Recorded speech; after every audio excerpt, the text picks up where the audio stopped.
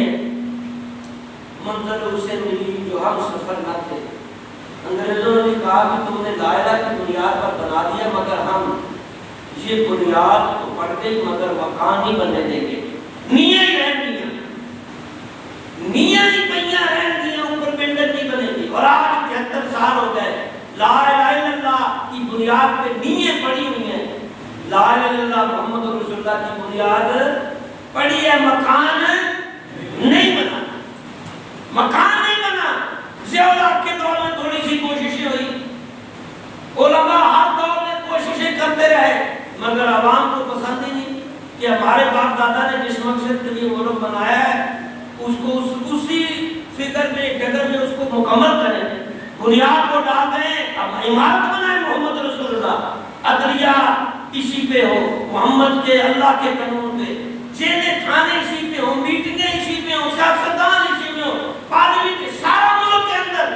نظام لا الہ، لیکن 73 سالوں سے ہم ناکام ہیں۔ اور پھر بادشاہیاں،